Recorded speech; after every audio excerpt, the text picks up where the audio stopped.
Save किया था ना? मैं सिर्फ इसलिए गया था क्योंकि उसने मुझे कॉल किया, that's it. But listen though. Save it for someone else.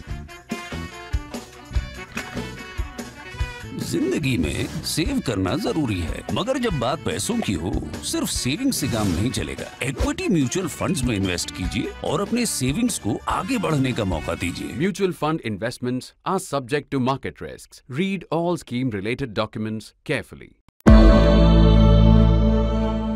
I'm with Swapan Dasgupta, noted author, columnist, former journalist, also a former member of parliament in the Rajya Sabha, and now with the BJP.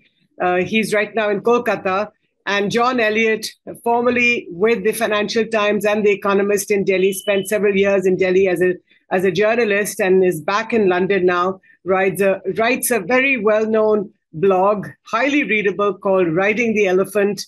And today, of course, we're discussing what's going on in England, which is that the Queen, Elizabeth, passed away a few days ago on the 8th of September. Her son has been proclaimed king. So Charles III is the new king of England, Northern Ireland. But the question before us, and we have several, but first let me welcome you both gentlemen to The Print. Welcome. Thank you, Jyoti. Thank you. Look, great to be here. Mr. Dasgupta, my first question to you is, you're in Kolkata, once the capital of the former British Empire. The question is that India has declared one day mourning. All flags were flown at half-mast. The Queen, we know, was, the former Queen visited India thrice. India had a special relationship with Britain. But from your point of view, your vantage point, tell me, why is this important for India? Well, firstly, let me make a correction for you. I think it's not a subject only of England. I mean, I think about 50 years ago when you spoke about England, you meant England, Scotland, Wales, Northern Ireland. But I think nowadays you have to be a little more specific. When you talk about England, you've got to really talk about England and not the United Kingdom. But anyway, yes, Calcutta was the second city of the empire till about 1911. And then it went into terminal decline. And I think there's a certain graph of Calcutta's decline and the decline of the British Empire. I think they might go synonymously. The point about the Queen, and we rarely say Queen Elizabeth II, we always refer to the Queen because she was always known as the Queen. Right. And the point is, she was also the head of the Commonwealth. Mm-hmm. Now, you might say that, the Commonwealth is fiction. I think Enoch Powell used to maintain that very, very strongly, that he was a great adherent of empire. And he used to say, well, the Commonwealth is doing injustice to the whole idea. But whatever it is, the idea of the Commonwealth was something which appealed directly to the Queen. And I think she, more than anyone else, took it far more seriously than probably it deserved. But I think that was partly because she maintained a certain link of the former British possessions. And you can say it's a cultural link. You can say it's a sort of English-speaking union. You can, call it the different sort of ways. But there was a connection. There was a connection. What was the connection to India? Why did India, with our freedom movement, why did India join the Commonwealth? I mean, that was a big debate in the 40s about whether. Well, you see, the point is that Indian independence led to the Commonwealth being redefined. Mm-hmm. And that's a very interesting debate by itself in 1947-48 about the British Commonwealth was redefined and called the Commonwealth of Nations. Right. The Queen, who was then head of state for all the Commonwealth nations, which included the old dominions like New Zealand, Australia, South Africa, Canada, then became head of the Commonwealth without necessarily being head of state in India. Mm-hmm. So there was a separate category, and it was India. It was India's entry, which really, or rather Indian independence, which forced the Commonwealth to be redefined. And therefore, to a very large extent, the unraveling of the British Empire really began with India. But at the same time, India maintained a certain cordial relationship with Britain. Now, when I say cordial, it was also a very prickly relationship. Right. There was always all this sort of the baggage of the national movement, the empire, etc., etc. But over the years, I must say, and thanks to India's development and thanks to a reshaping of contemporary attitudes in Britain, that baggage no longer rankles to the extent that it once did.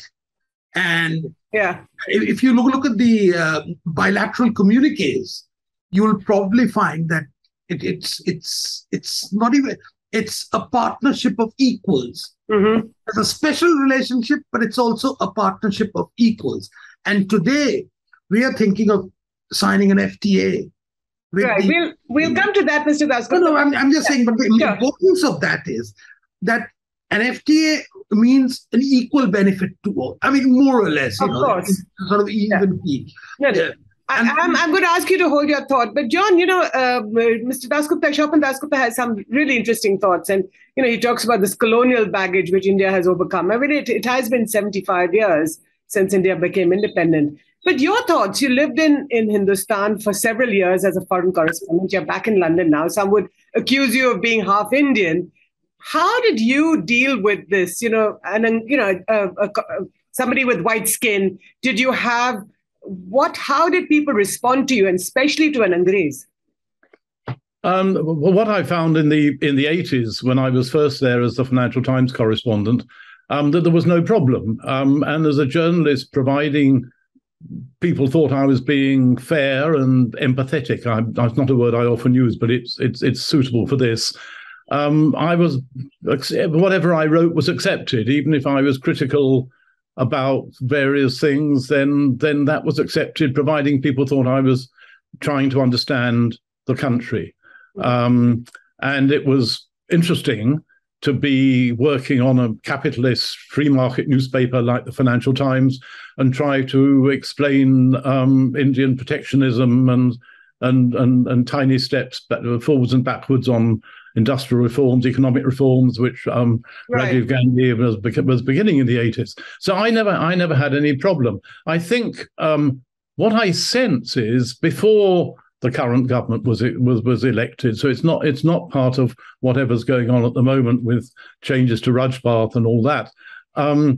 I felt that the criticism of the British Empire was increasing. I mean, to begin with, I hardly ever heard about the Bengal famine. I heard about the Amritsar massacre, but I didn't hear about the Bengal famine as being a major issue. I didn't hear the criticisms of Churchill so much and his role during the war and the famine. Those things have increased, but they're still not nearly as great in India as they are, I think, in Africa. I mean, in Kenya, in the last couple of days, there have been noises, and there was an interesting piece on CNN about it and on ITV here in London last night. In Kenya, because of the Mau Mau suppression, there is still rankling. And even though the Queen became Queen when she was on a visit to Kenya, her father died. 1952. That's the place where there is now resentment, whereas I'd never sensed that in India. And I wrote a piece yesterday saying that Narendra Modi's things on Rajpath, if I can simplify it like that, are not anti-British, they're not anti-Commonwealth. They are to do with where he thinks India should be heading, but that does not affect the country's relationship, as I say, with the UK and with the Commonwealth and with the Prince Charles, now King Charles III, who got on very well with the Prime Minister when he came to Delhi in 2017, 2018, and had dinner with him, and they discussed common interests like climate change and environment. Right. But may I just add a point? I think John's made a very interesting point that, post-colonial angst, if I may use that word, exists far more within Britain, which is trying to come to terms with the most profound social changes which have taken place since 1945. I first went to London in 1975 as a student, and what the character of society, which was there in 75 and what's there in 2022, they were completely unrecognizable. There are times when you almost feel that, English is the third language in certain parts of London. And, it's also interesting that, when Shashi made this sort of rather... Shashi Tharoor? Yeah, Shashi Tharoor made this rather interesting speech in Oxford Union or Cambridge Union, I forget which one. And got a lot of brownie points for this, and later expanded it into a book about the sins of the British Empire in India. Now, what was interesting about it is that book was a bestseller, a really good bestseller in the United Kingdom. But it was sort of barely, it was just there somewhere in India. It didn't strike that sort of a chord in India. But perhaps is that because we haven't really examined our colonial past, would you say? No, I think we've examined our colonial past quite exhaustively. I think Britain hadn't explored it. Britain is now in the process of doing it. It's now beginning to do it, and it's now. I think it's doing it a bit clumsily, if I may say so. I agree. Pulling down statues and a general looking back into history, which will be clumsy and will be. One wonders where the country's heading, because we're going to look back into the past, and the young generation, and I mean people in their 20s and younger, are horrified by what is being discovered, not just about the Mau Mau, but which most people have never heard of here as a subject, but about what Britain did with slavery in particular, which of course Narendra Modi mentioned earlier this week a couple of times in what was called Rajpath. So we are going through a whole load of soul searching just at the time when the country is at a very low ebb because of Brexit and because of now our appalling economic situation. We have the amazing situation of a new prime minister and a new head of state both coming to power within 2 days of each other. I'm not quite sure we know where we're heading. So I think one of the reasons why we are not similarly agonizing is probably we're doing far better than we were doing ever in the past. So we are on the sort of upward sort of slope. Yes, absolutely. And that sense of decline, which is very much manifest in Britain at present. I mean, it's unfortunate, but it's very much there.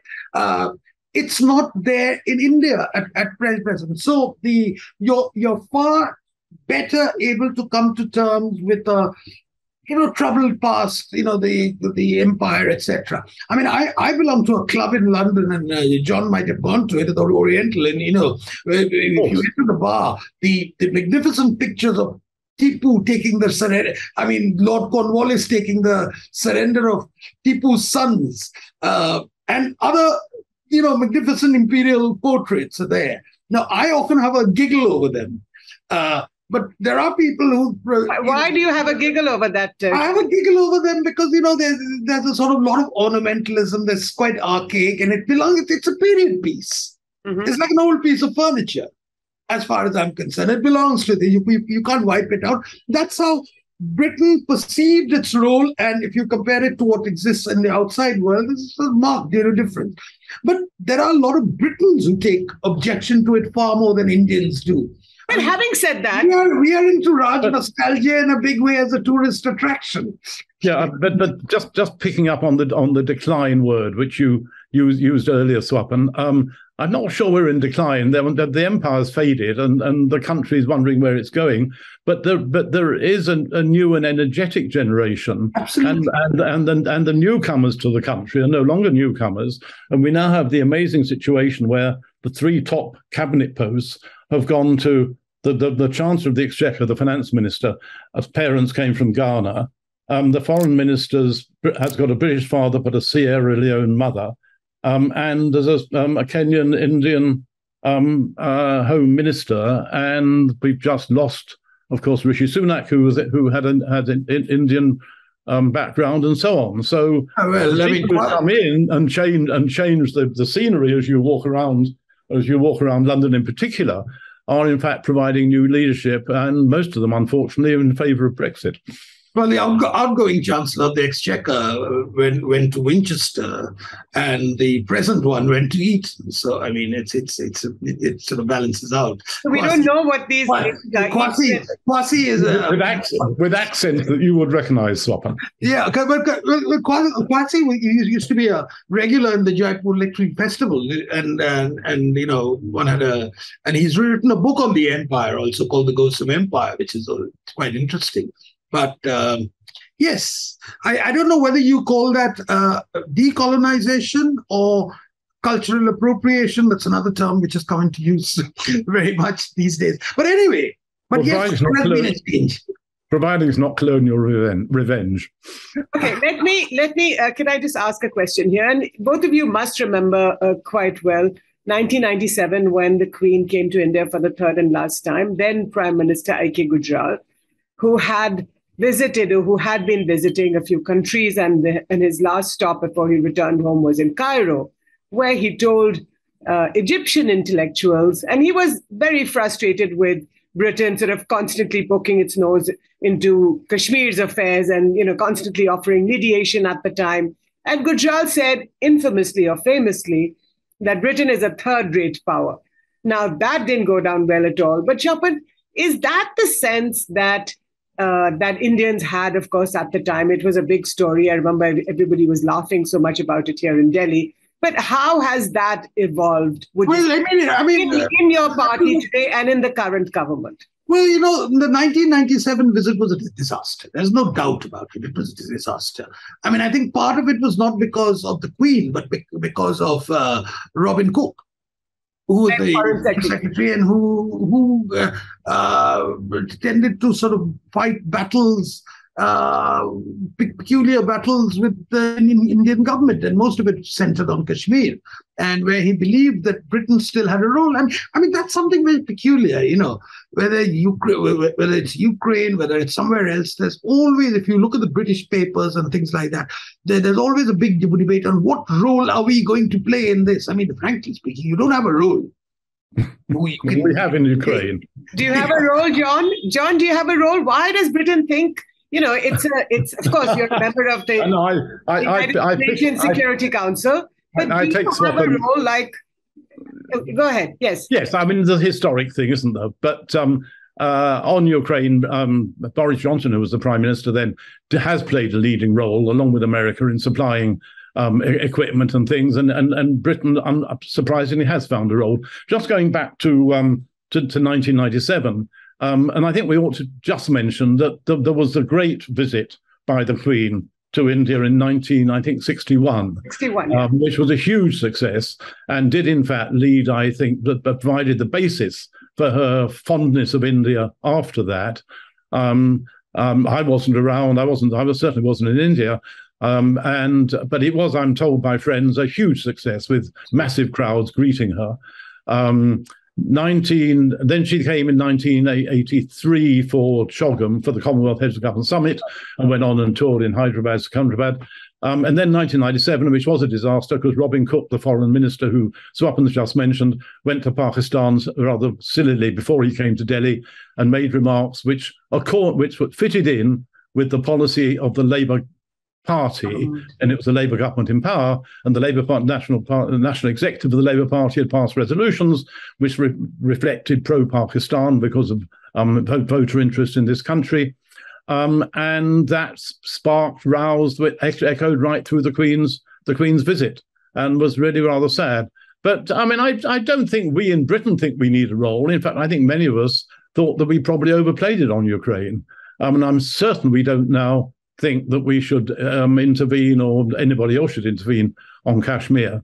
I think that's an intractable problem which India and Pakistan can't solve on their own, and certainly can't solve if anybody else steps in.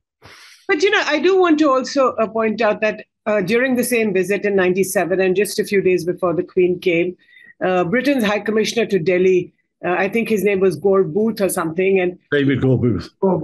That's right. And he made these very odd remarks about the Jallianwala Bagh massacre of 1919. And he said, Britain would never apologize, never express regret. So when the Queen, and that created a big row. So when the Queen finally came, she called it a distressing example of Britain's colonial history in a very sort of typical British way. But what's the problem about saying sorry, John? Why can't you just say sorry to India? Well, I meant to check before we started this to see if anybody has said sorry. Theresa May expressed regret, the former Prime Minister. Yes, well, there's been no apology. No, personally, I'm sorry and apology. What's the difference between saying sorry and apology? Is that the question? Yeah, to you. To me, well, I would imagine that, if you have such a big incident or a massacre of that proportion, and you have to just sort of, just say, hey, we're sorry about it. And it's not our fault. With all respect, Jyoti, I don't understand why there is always such a media frenzy over saying sorry. Is the fact that we're... No, I think regret is enough. Okay. I mean, I'm sure it's regretted. It was appalling. I mean, I would say this was an appalling event, and I wish it had never happened, and I deeply regret it if I was in a position to say anything, which I'm not. But I think... I think sorry is just something people don't like saying. So does it matter, Swapan? I think it's quite clear to everybody that Jallianwala Bagh, as far as the history of the British Empire is concerned, something which broke the moral basis of empire, which they had upheld for so long. To that extent, its effects was disastrous, calamitous for the empire. And if you look back at the debates at that time, even someone like Churchill was actually quite aghast at what had happened. So it was there. But yes, I don't think anyone celebrates Jallianwala Bagh any longer. The Daily Mail had a subscription for General Dwyer, who incidentally was whose ancestors founded Solan breweries in Simla. Just sort of by the footnote, and it's regarded as something terrible. And just as the Bengal famine, which led to about 3 million deaths. And the only debate about the Bengal famine is that did Churchill do right by putting the interests of his home country above that of India? And that's really it's a tussle at a time of war. And there's a lot of debate which goes on around that, whether Churchill should be cast as the archetypal villain of the piece, and his subsequent comments on Gandhi, etc. Let him die and things like that. And those. But overall, I think we will continue to debate Jallianwala Bagh. We will continue to celebrate Bhagat Singh.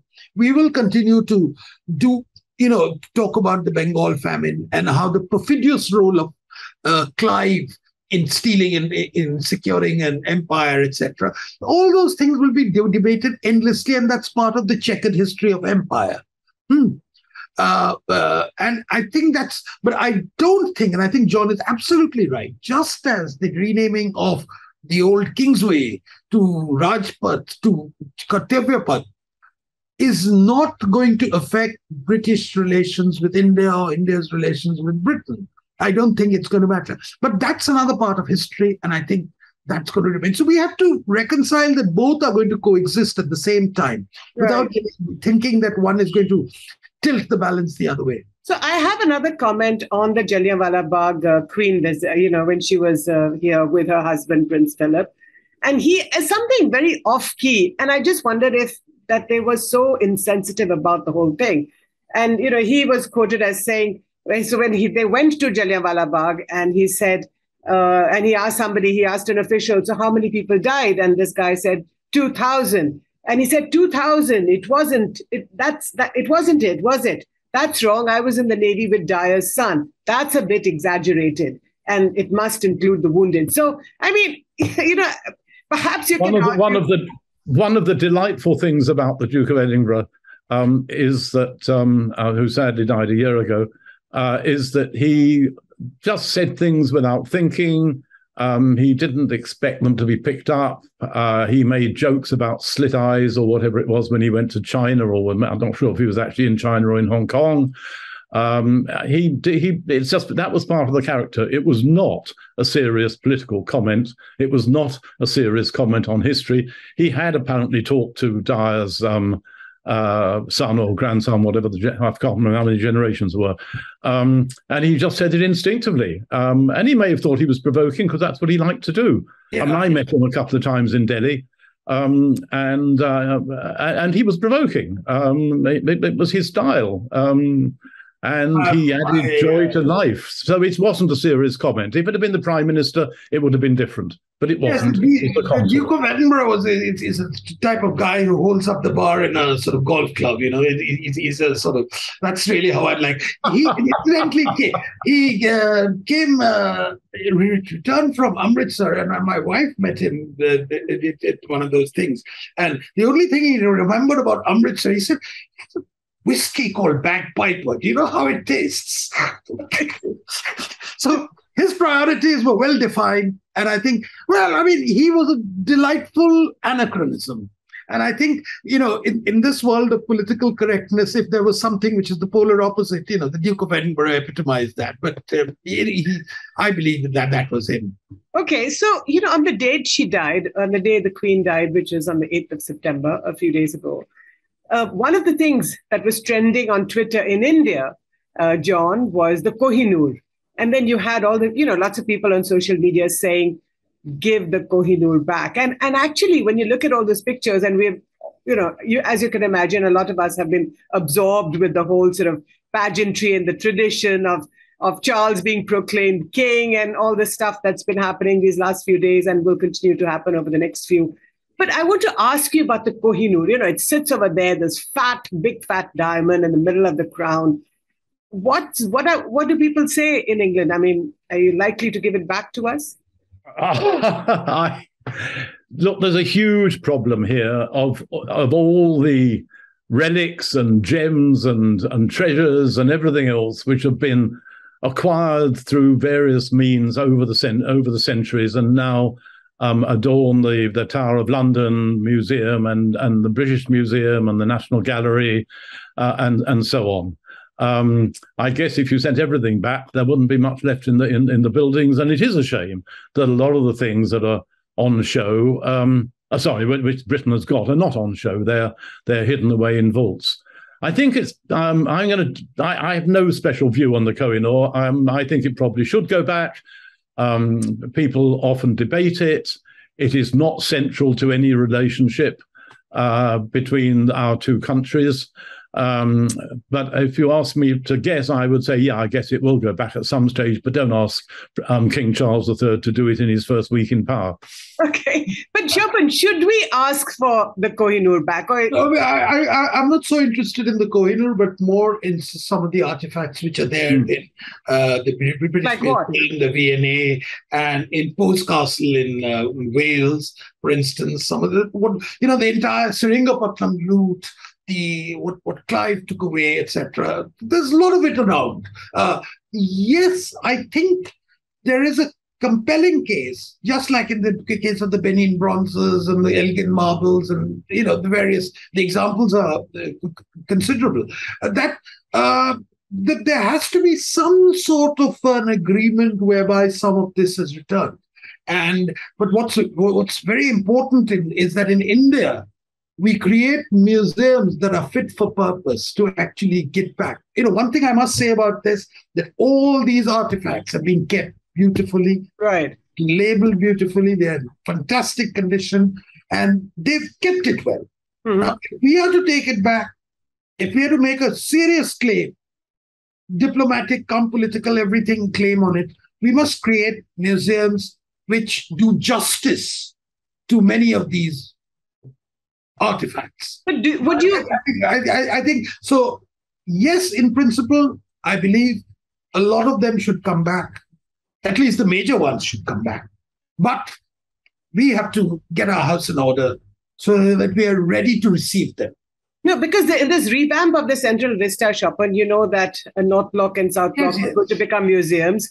So, hopefully there will be place. Yeah, but what sort of museums? I mean, the good thing is that at least the entire collection of the National Museum will now be exhibited.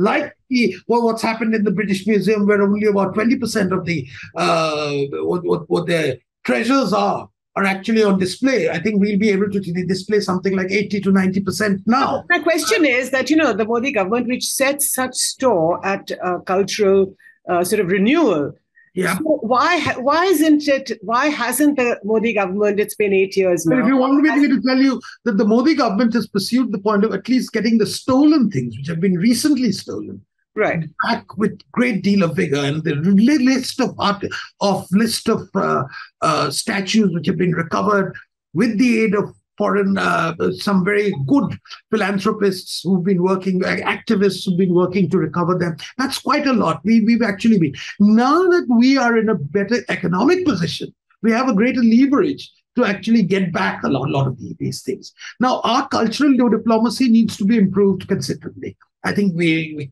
can openly say that we need to use India's economic clout to get our soft power status, to get our other pending demands actually listened to very seriously, rather than make a sort of few declamatory statements. I mean, these are issues which are like John said, there's a new Prime Minister in London, Liz Truss. There's a new King in London, Charles III. Perhaps the Modi government should make should now make a demand. But I don't think, and say, hey, why don't you give some of this stuff back? No, I don't think that. But the FTA's future is going to hinge on whether the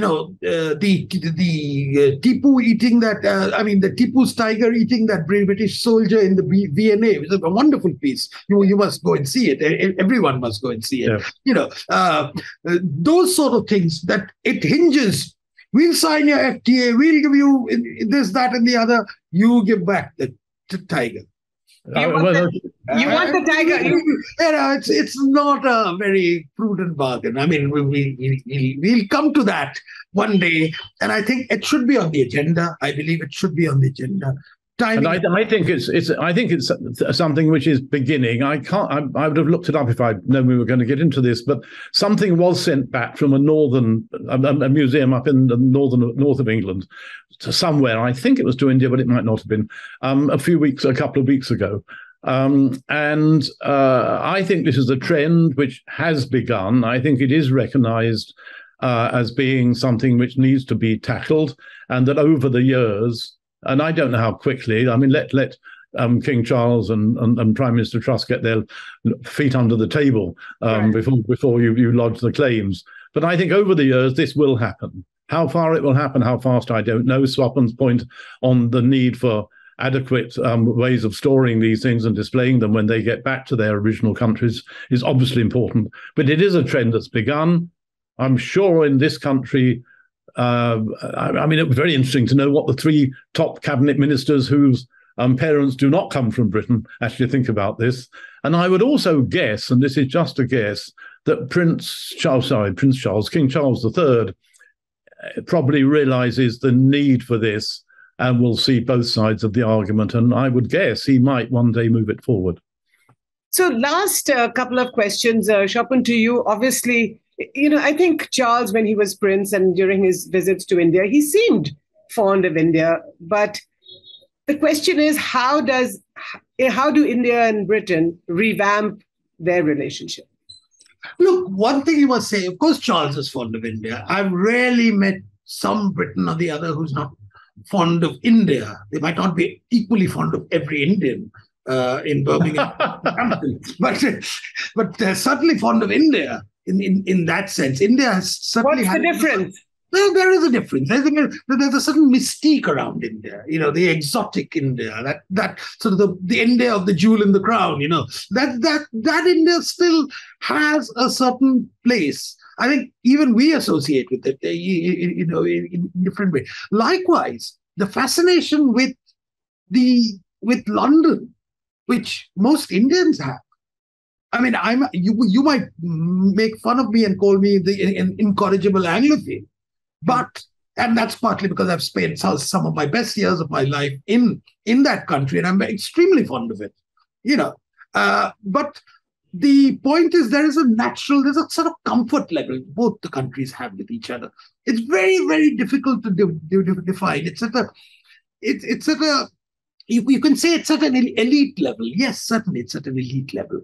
And that comfort level, when you go to London, you're not out of place. The brands are familiar. They drive on the left side of the road. You can understand. You speak the language. I mean, that's what you have in common. But, I'm not sure. The language, and a certain class of Indians speak the language in an accent which is comprehensible. That's also equally important. Like John.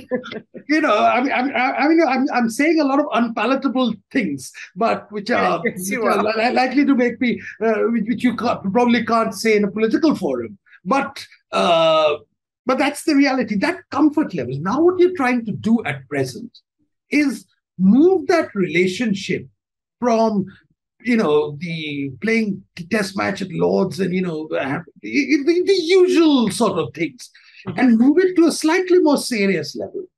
And that's what we're talking about, the partnership of equals. That's why we're talking about the FTA. Britain has certain competences. There's high precision technology is one of their things. Education is one of their things. Financial service is one of their attributes. We have certain other things. We have certain skills in IT. We have certain skills in mass manufacturing, etc. Both balance each other. Now, it might not be 50-50, but it certainly won't be more than 55-45. The balance, it will swing one way or the other in anything. And more important, for us in India, Britain is the gateway to Europe. Mm-hmm. Hardly any longer, isn't it? I mean, Britain is now Brexit. Brexit or no Brexit. Brexit is I've always believed, I've been fanatically pro-Brexit. I've said we need that place because the European Union, bargaining with the European Union, negotiating with if you think Brits are, if you thought Robin Cook was interfering, I mean, just look at what goes on in Brussels, in the European Parliament. I mean, every leaf that falls, they've got a view on it. Yeah. So that incoherence, and with which a small country with insignificant clout on its own can piggyback on Germany and France and Italy, and just so Brexit, as far as India is concerned, has given it a certain additional thing to get on in Europe, to get on and establish a foothold right there with Britain, which also needs India. India needs that foothold. So it's a sort of mutual dependence or mutual need, which is there. That's why I see the future of Indo-British relations as extremely positive, as long as it's not soured by these extraneous non-trade issues. Non-trade issues. What are those? Well, I'm using the jargon of the WTO and all that. The non-trade, non-tariff barriers sort of things. So as long as those issues are not too overwhelming, I mean, they'll always be there. And as long as we remember cricket, and as long as we remember the language, and we redefine the language in our own way. We don't talk about the Queen's English, but neither do the Brits. So as far as the RP is concerned, it's dead and gone in Britain also. I mean, and you look at the Queen's speech in South Africa in 1952, where she spoke about her sense of duty, the accent. And the last Queen's speech, I mean, there's been a phenomenal change. I mean, we in India must be, some of us relics must be the only ones who talk in the fashion. Talk like that. But John, the question to you is that, a few days ago, lots of headlines in the Indian papers said that India had become a larger economy than the UK. Now, even if that was true in terms of, say, the GDP, but certainly not true in the per capita income. But what did that say to you? And how do you think you can, the same question as to Swapan, how do you take the relationship forward? Well, can I just echo what Swapan say and say that I'm very fond of India, and I also spent some of the best years of my life in India, as he said he did in the UK. I think that was inevitable. I mean, India is a huge country in terms of population and economic clout, and it was inevitable that it would become it would grow beyond the UK figures. But I think that the relationship, it's often overstated. British prime ministers have thought that things will be achieved which haven't been achieved. David Cameron, when he was prime minister, turned up in India with a plane load of ministers and businessmen and cavorted around the country and didn't achieve very much. I think both sides need to recognise that progress is slow, because trade negotiations always are. And despite all the points that Swapan made, and I agree with all of them, on what can be achieved, that there are other countries that India deals with and can get a lot of those things from as well. I was intrigued by something else, which was him saying that the UK is fine even with Brexit. And I used to think that, well, this is a fact, that businessmen who want to do business in China would go and sit in Hong Kong and survey a difficult China from Hong Kong and then wade in. And I used to sometimes half jokingly say the Taj Hotel in Bombay served the same purpose, because businessmen went and sat there and then decided how to tackle India. So if you're all going to come to Britain and decide how to tackle difficult Europe with all their funny languages and with the horrors of Brussels, I think we can only be happy and say, please come. Okay. Last question to you, Swapan. You live in Kolkata, once Calcutta. Do you think that, I mean, of course, it's the BJP is in the opposition in your state, but do you think that that the TMC, the Trinamool Congress, and the West Bengal Chief Minister Mamata Banerjee hasn't been able to use this sort of the Calcutta inheritance to be able to move the relationship forward or to do new things with it? And that, well, I think when she came to power, she promised that Calcutta would turn into a second London. But I think it was saying, I think she was grossly exaggerating her achievements or her aspirations. But can you do that? The point is, there was a time. Should you do it? Bengal and the Bengalis shared an intense love-hate relationship with Britain. Bengalis contributed. If you look at the people who went to the Andamans, who were exiled, who were banished to the Andamans, 80% of them were Bongs, Bengalis. At the same time, the Bengalis have this great fascination for British institutions, British literature, British poetry. I mean, they'll quote Shelley and Wordsworth and Shakespeare at the drop of a hat, and that's celebrated. Talking proper English is also looked upon with a great deal of awe and reverence. But it's got nothing to do with Britain. It's got everything to do with what you are at present, in your competitiveness. At one time, the center of British capital, financial capital was Calcutta. And Bombay was more Indian capital, the Parsis, the Gujaratis, the things like that. So, I mean, that doesn't exist. Mm-hmm. That all retreated in the 60s and 70s. The tea gardens were sort of decolonized, as it were. But it's there, and it's got nothing to do with if there's a larger, greater, more meaningful relationship with Britain. I'm sure some of the benefits will come to West Bengal, if only West Bengal would attend to its own domestic concerns. Okay, we'll talk about those concerns another time. But John, a quick last question to you. As Charles becomes king and will be crowned sooner than later, his wife, Camilla, does she become queen, or do the people of England still remember Diana? And of course, we remember her visit to India when she came alone and sat in front of the Taj Mahal. That was quite a revealing image. But what are people saying now? Camilla is the Queen Consort. That's her official title, right. Will she be queen? But she won't be queen. She's a Queen Consort because the King's king, and the Queen was the Queen who rules as the monarch. So she's not the monarch, so she's the Queen Consort. I think it's surprising in some ways, I think she is accepted. I think she has learned over the last 17 years, I think they've been married, what she needs to do. I've seen her work a crowd along with Prince Charles. I was in the High Commissioner's garden in Delhi a few years ago when they both came, and he worked one end of the garden, and she went round and talked to everybody else in the other one, extremely competently. I mean, she did what was expected of her. And watching her, here I've only watched her on television, but watching her, she does know how to do that. She's highly intelligent. She can make conversation in the way that one has to. And I think, although Diana's not forgotten, and her sons, Harry